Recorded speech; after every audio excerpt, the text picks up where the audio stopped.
Let's say I want to purchase a check shirt from Zara. This is how it would look. And it would cost me approximately 3600. But wait, let's take a look at this. It's an almost similar shirt and it's only 1199.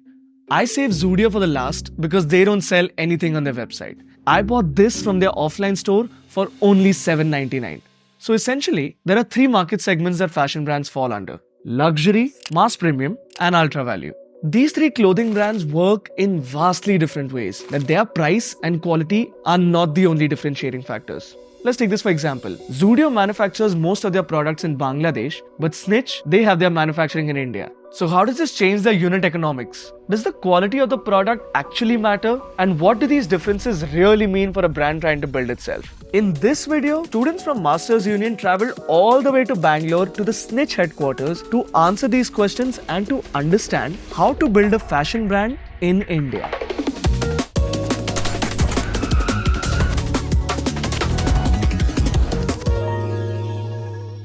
So how do we get here? Fashion was primarily a cycle that followed two seasons, the summer season and the winter season. Clothes were released in something called collections, which used to come out in stores just once or twice a year. But soon, all of that changed. Consumer demand increased exponentially, and as time went by, it felt like these traditional collection cycles really couldn't keep up with evolving consuming culture and the increasing demands of people. Can you take us through the story of how a t-shirt starts from the design phase and ends into a finished product? So typically, if you're a traditional brand, what you would do is curate a collection. Your merchandising team will then send out these tech packs to 7-8 factories. They would then start sourcing raw materials for the same. They will make prototypes. The overall period takes about 6 months. At Snitch, our design to inception is less than 30 days. So with this, we have the ability to sort of control MOQs plus get newer styles churning every week. That's a huge difference in time. It's reported that there's at least 17,000 fashion brands in India, each competing for a small slice of the market share. And for a new brand, that is terrifying. So how did Snitch do it? Two things that came on my mind was every brand that I was working with were working in a very, very traditional pattern. So either there was a summer collection, either there was a winter collection. So that sort of hit my mind because brands like H&M and Zara were coming into India and disrupting the traditional model of business. And I asked myself, why aren't brands doing this? We came up with a differentiator saying that every day morning we'll send you an update that there's a new style which has been launched as per the current trend. And all you had to do is place an order online. Again, we started the website in July 2020. We started off our offline journey as well about a year back. By December, the store started hitting almost 1.5 crore per month. All are doing phenomenally well. And yeah, that's been the story till now. Luxury, mass premium, and ultra value. Each of these market positions have their own price ranges that exist. The first step in building a fashion brand is understanding where you want your brand to fit in.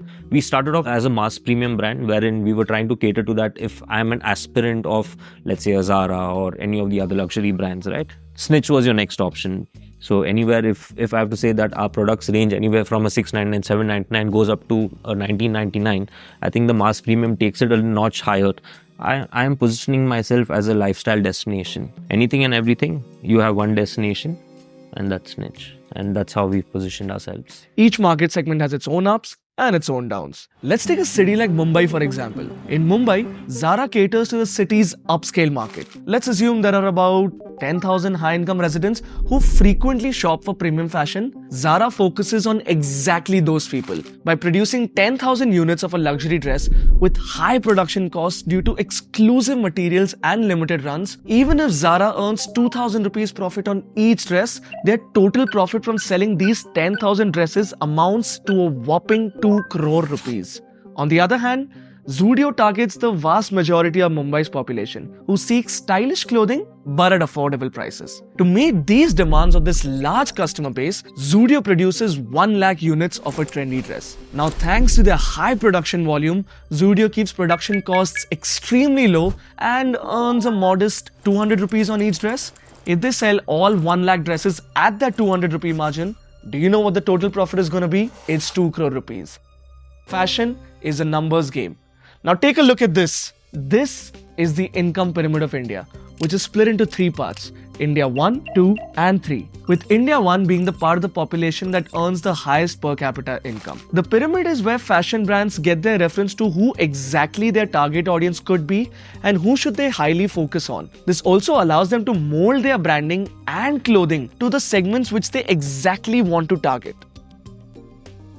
This graph shows how much Indians are spending on apparel every single year, and the numbers on it are just going up. This is possible because of the supply chain. It's the entire process of turning this into this. So right now we are in one of our partner factories. So we have a very big design and R&D team. So we do all the pre-production activities in our office. See, once the fabric is announced, cutting, stitching, finishing, washing, packing, ironing, everything is done in this factory under one roof. If the goods are passed as per our required quality parameters, the goods will be moved to the warehouses. So on an average factory like this, we are producing 50 to 60,000 pieces per month. We are working on very short lead times. So I'll say, yeah, as compared to the other brands, our lead time is like 50%. But we're not the only ones doing this. There are countries that rival India in apparel manufacturing, and the most prominent names are China and Bangladesh. Now let's get a little deeper into this. Apparel manufacturing costs in Bangladesh are just 60% of what they are in India. This means that if a shirt is costing 500 rupees to be produced in India, Bangladesh can do the exact same at just 300. Bangladesh factory workers also work close to 14 hours a day compared to the Indian workers who work 8 hours at the factory. And that's why they get their materials much faster than we do. Which is also why they've exported $47 billion of apparel just last year. But there's someone who's doing it better than Bangladesh as well. And that's China. Chinese factories automate their manufacturing processes so well that they are able to make 3 shirts in the time that India is able to make 1. That's why they are also the leading exporter of apparel in the world. And it's not too surprising why they are the go-to for international brands. But hey, what about the Indian brands? For starters, many Indian brands are choosing to manufacture their clothes in India for simple reasons. It takes over 50 days for an Indian brand to get their clothes from China. Now that's an absurd amount of time. In that much time, you could get 5 times the amount of clothing if you set up your manufacturing in India itself. But this growth does not just stop here. Alright, so let's take a look at some of the luxury fashion brands in India. This is what their average price point looks like, and this is how much they spend on their online presence. But what about this? These two numbers might seem a little weird to you, but this is actually what the average price of Zudio's clothing looks like. And this is the amount they spend on online marketing. And when you put all of this on a graph, it'll look something like this. But why does it look like that? To get to the bottom of this graph, we need to compare the margins of all these segments. Luxury fashion brands like Zara and H&M have insanely high margins of nearly 40 to 60%. But as your pricing lowers, so do your margins. So when you guys initially started, why did you guys choose this price range? You cannot build a brand with having your average selling price to be at 500, 600 rupees. Because your CAC today is at 700, 600. Becomes really difficult to make a profitable business. So we were very sure the average selling price of the product needs to be 1,000 plus, and the average basket value, which is one customer buying more than one pieces, should be about 1.8 to 2. So that allows us to maintain the CAC of 600 and plus remain profitable, right? And that is why ultra value brands like Zudio and Max have margins that go below 10%. Zara has a net margin of around 2,500 rupees on an average order value of 5,000, while Zudio is just 100 rupees for their average order value of 1,000. That's 50% versus 10%. It's just not affordable for ultra value brands to spend on their online presence like other brands do, which is why they are somewhere over here, while brands in other segments are somewhere over here. So I think competition is the biggest factor wherein your price increases.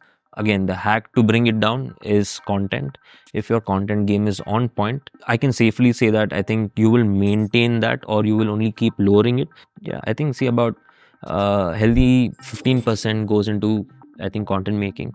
We very cautiously and spend on these content pieces to get them in a manner that actually resonates to different kinds of audiences. 400.